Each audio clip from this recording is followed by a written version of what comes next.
Daniel pasal 2 ayat 36 sampai pasal 3 ayat 30. Itulah mimpi tuanku, dan sekarang maknanya akan kami katakan kepada tuanku raja.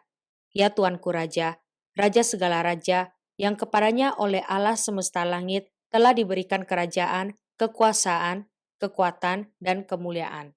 Dan yang ke dalam tangannya telah diserahkannya anak-anak manusia dimanapun mereka berada, binatang-binatang di padang dan burung-burung di udara, dan yang dibuatnya menjadi kuasa atas semuanya itu. Tuankulah kepala yang dari emas itu. Tetapi sesudah tuanku akan muncul suatu kerajaan lain yang kurang besar dari kerajaan tuanku, kemudian suatu kerajaan lagi, yakni yang ketiga, dari tembaga yang akan berkuasa atas seluruh bumi. Sesudah itu akan ada suatu kerajaan yang keempat, yang keras seperti besi, tepat seperti besi yang meremukkan dan menghancurkan segala sesuatu, dan seperti besi yang menghancur luluhkan, maka kerajaan ini akan meremukkan dan menghancur luluhkan semuanya. Dan seperti tuanku lihat kaki dan jari-jarinya, sebagian dari tanah liat, tukang periuk, dan sebagian lagi dari besi. Itu berarti bahwa kerajaan itu terbagi.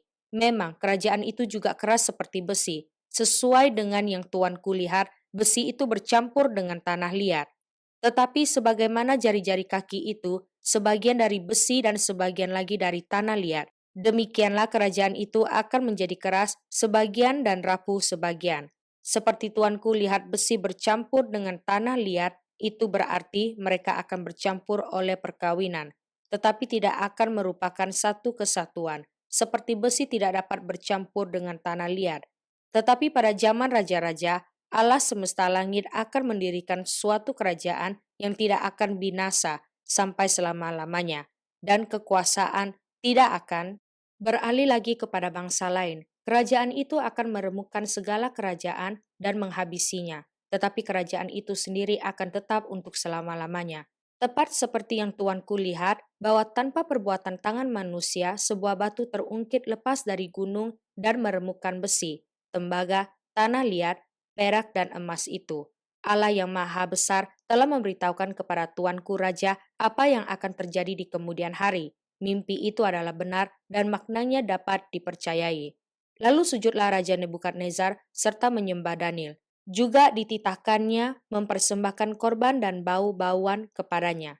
Berkatalah Raja kepada Daniel, sesungguhnya lah Allahmu itu Allah yang mengatasi segala Allah dan yang berkuasa atas segala raja, dan yang menyingkapkan rahasia-rahasia, sebab engkau telah dapat menyingkapkan rahasia itu. Lalu Raja memuliakan Daniel, dianugerahinya lah dengan banyak pemberian yang besar, dan dibuatnya dia menjadi penguasa atas seluruh wilayah Babel dan menjadi kepala semua orang bijaksana di Babel. Atas permintaan Daniel, Raja menyerahkan pemerintahan wilayah Babel itu kepada Sadrak, Mesak, dan Abednego, sedang Daniel sendiri tinggal di istana raja.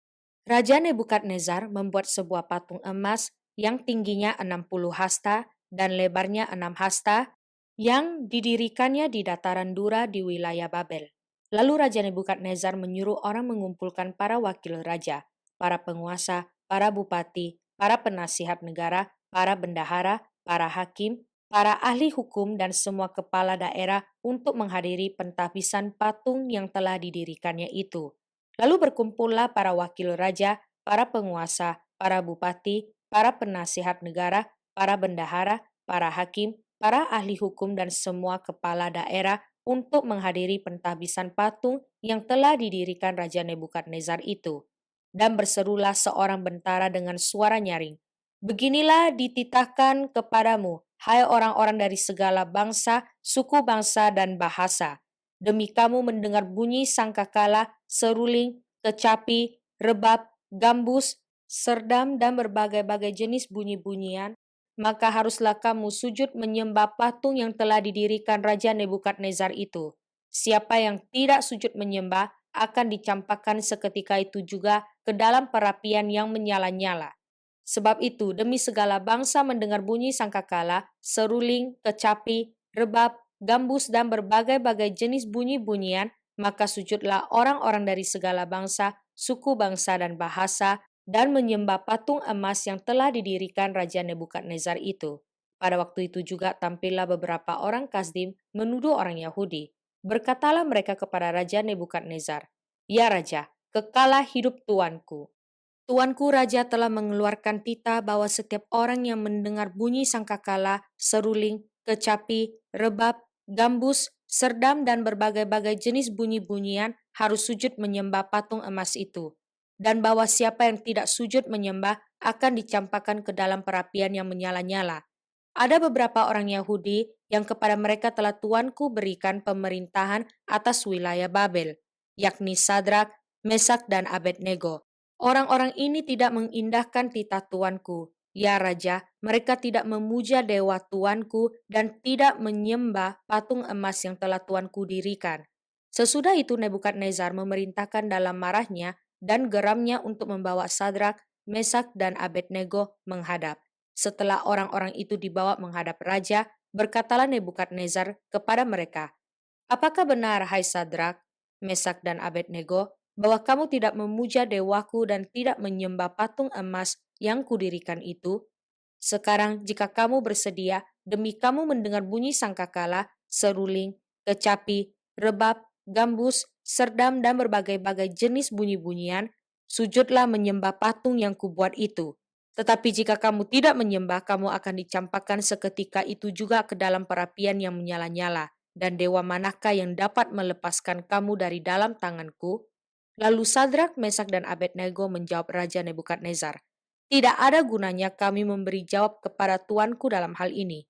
Jika Allah kami yang kami puja sanggup melepaskan kami, maka ia akan melepaskan kami dari perapian yang menyala-nyala itu dan dari dalam tanganmu, ya Raja. Tetapi seandainya tidak, hendaklah tuanku mengetahui, ya Raja, bahwa kami tidak akan memuja dewa tuanku dan tidak akan menyembah patung emas yang tuanku dirikan itu." Maka meluaplah kegeraman Nebukadnezar. Air mukanya berubah terhadap Sadrak, Mesak, dan Abednego. Lalu diperintahkannya supaya perapian itu dibuat 7 kali lebih panas dari yang biasa. Kepada beberapa orang yang sangat kuat dari tentaranya, dititahkannya untuk mengikat Sadrak, Mesak, dan Abednego dan mencampakkan mereka ke dalam perapian yang menyala-nyala itu. Lalu diikatlah ketiga orang itu dengan jubah, celana, topi, dan pakaian-pakaian mereka yang lain dan dicampakkan ke dalam perapian yang menyala-nyala. Karena titah raja itu keras, dipanaskanlah perapian itu dengan luar biasa sehingga nyala api itu membakar mati orang-orang yang mengangkat Sadrak, Mesak, dan Abednego itu ke atas. Tetapi ketiga orang itu, yakni Sadrak, Mesak, dan Abednego, jatuh ke dalam perapian yang menyala-nyala itu dengan terikat. Kemudian terkejutlah Raja Nebukadnezar, lalu bangun dengan segera. Berkatalah ia kepada para menterinya, "Bukankah 3 orang yang telah kita campakkan dengan terikat ke dalam api itu?" Jawab mereka kepada raja, "Benar ya Raja," katanya. "Tetapi ada 4 orang kulihat berjalan-jalan dengan bebas di tengah-tengah api itu. Mereka tidak terluka, dan yang keempat itu rupanya seperti anak dewa." Lalu Nebukadnezar mendekati pintu perapian yang bernyala-nyala itu. Berkatalah ia, "Sadrak, Mesak, dan Abednego, hamba-hamba Allah yang maha tinggi, keluarlah dan datanglah kemari." Lalu keluarlah Sadrak, Mesak, dan Abednego dari api itu. Dan para wakil raja, para penguasa, para bupati, dan para menteri raja datang berkumpul. Mereka melihat bahwa tubuh orang-orang ini tidak mempan oleh api itu, bahwa rambut di kepala mereka tidak hangus, jubah mereka tidak berubah apa-apa, bahkan bau kebakaran pun tidak ada pada mereka. Berkatalah Nebukadnezar, "Terpujilah Allahnya Sadrak, Mesak, dan Abednego. Ia telah mengutus malaikatnya dan melepaskan hamba-hambanya yang telah menaruh percaya kepadanya dan melanggar titah raja dan yang menyerahkan tubuh mereka karena mereka tidak mau memuja dan menyembah Allah manapun kecuali Allah mereka. Sebab itu aku mengeluarkan perintah bahwa setiap orang dari bangsa, suku bangsa atau bahasa manapun ia yang mengucapkan penghinaan terhadap Allahnya Sadrak, Mesak, dan Abednego akan dipenggal-penggal dan rumahnya akan dirobohkan menjadi timbunan puing. Karena tidak ada Allah lain yang dapat melepaskan secara demikian itu. Lalu raja memberikan kedudukan tinggi kepada Sadrak, Mesak, dan Abednego di wilayah Babel. Mazmur pasal 138 ayat 4 sampai ayat 8. Semua raja di bumi akan bersyukur kepadamu, ya Tuhan, sebab mereka mendengar janji dari mulutmu. Mereka akan menyanyi tentang jalan-jalan Tuhan, sebab besar kemuliaan Tuhan. Tuhan itu tinggi, namun ia melihat orang yang hina dan mengenal orang yang sombong dari jauh. Jika aku berada dalam kesesakan, engkau mempertahankan hidupku. Terhadap amarah musuhku engkau mengulurkan tanganmu dan tangan kananmu menyelamatkan aku. Tuhan akan menyelesaikannya bagiku. Ya Tuhan, kasih setiamu untuk selama-lamanya. Janganlah kau tinggalkan perbuatan tanganmu. Amsal pasal 29 ayat 24 sampai ayat 25. Siapa menerima bagian dari pencuri, membenci dirinya. Didengarnya kutuk, tetapi tidak diberitahukannya. Takut kepada orang mendatangkan jerat, tetapi siapa percaya kepada Tuhan, dilindungi. 2 Yohanes pasal 1 ayat 1 sampai ayat 13. Dari penatua kepada ibu yang terpilih dan anak-anaknya yang benar-benar aku kasihi. Bukan aku saja yang mengasihi kamu, tetapi juga semua orang yang telah mengenal kebenaran. Oleh karena kebenaran yang tetap di dalam kita, dan yang akan menyertai kita sampai selama-lamanya. Kasih karunia, rahmat dan damai sejahtera dari Allah Bapa dan dari Yesus Kristus, Anak Bapa, akan menyertai kita dalam kebenaran dan kasih.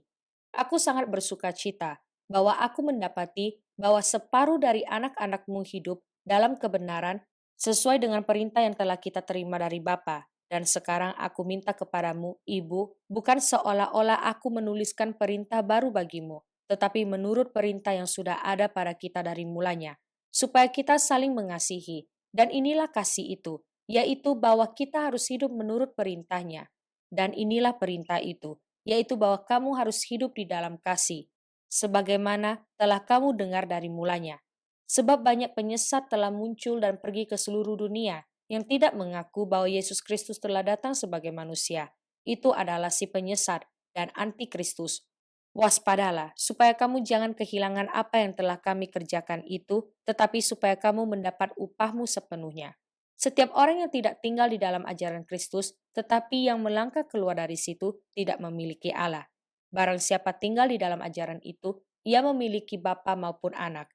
Jikalau seorang datang kepadamu dan ia tidak membawa ajaran ini, janganlah kamu menerima dia di dalam rumahmu dan janganlah memberi salam kepadanya.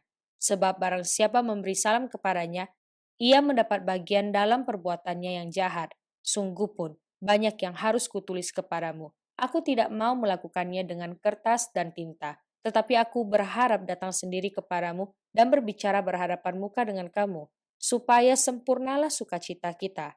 Salam kepada kamu dari anak-anak saudaramu yang terpilih.